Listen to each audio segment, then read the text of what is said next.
I played college tennis at the University of Southern California in 1957 through 1961. After that, I played the pro circuit. My partner and I won the first professional doubles tournament in Kansas City. And so I got a big piece of history there. Well, it's a necessary evil. You have to have players. There's no coach that's so great that he can do it without players. Athletic ability, of course, and speed, of course. And whether I thought they'd already reached their potential in the juniors versus maybe having their upside in their future and in their attitude, and whether they were going to work hard for you and try to get better. Well, their sporting ability is the most important thing, because if they can't play or play at the level that you need them to play at your school, the rest doesn't make any sense. Well, I would bring them in and have them go to dinner with the team and spend time with them and make sure they'd watch a practice and see what we do. And then after the player left their recruiting trip, 48 hours, I would have a team meeting and I would ask the kids on my team what they thought of this player. And I must say that one time early on, they all said, "No way do we want him on our team." And so I didn't recruit this player anymore, and he turned out to be one of the best players in the NC2As at another school. But I didn't want to ruin the chemistry of my team. If there's no fit, don't waste everybody's time by writing them and sending videos and all that kind of stuff, because the fit isn't there. Be realistic of where you can play.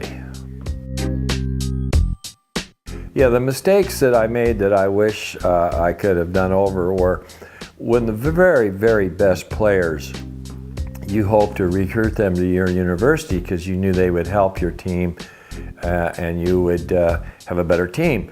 And really, these players, while they showed a little interest, were really already had their minds made up and they were going to go somewhere else. But they were told by their parents or their coaches they should look at other schools just to make sure. So here I was spending my time and my money on these players when I could have maybe got a player just a little bit below them and spent that time on them. So that's just water under the dam. Probably they should start thinking about college, maybe even as a freshman.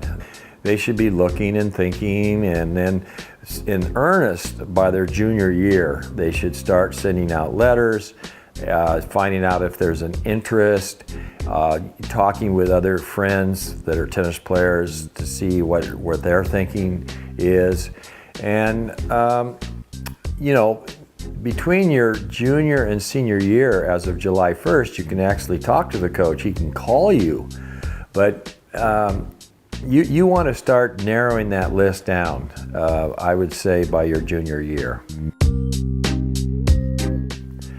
Well, obviously play well, win matches, win tournaments. That's important.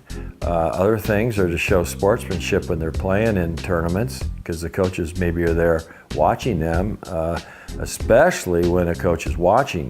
One time I went to the Fiesta Bowl to watch a player, and he tanked and threw his racket over the fence and left. Well, that was the end of my interest in him. Also, maybe letting a coach know that you're interested in their school and stay in touch with him, and just correspondence to let them know you're interested, and ask the coach up front, is there any interest in me? Am I cut out for this program? Am I good enough? I would say the biggest mistake that recruits make are trying to go to a university that they're not good enough to play at. In other words, their grades might be okay, but realistically, they're not quite good enough yet. I think that the coach is probably the most important thing, because you're going to spend every day with them for 9 months out of the year for 4 years.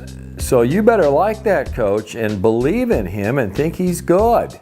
The second would be the teammates. You've got to look to see who's on the team.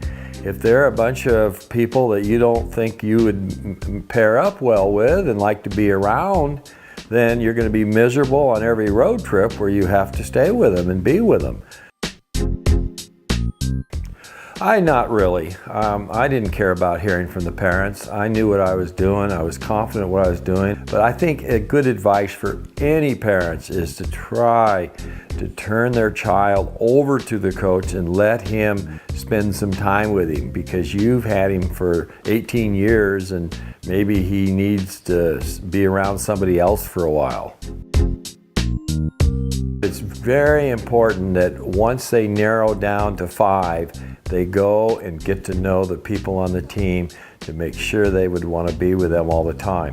So a young person, start when they're freshmen and keep looking at it. When they're junior, get really into it and figure out through correspondence with the coaches of the schools, maybe make some visits on your own if it's close enough, and just check it all out.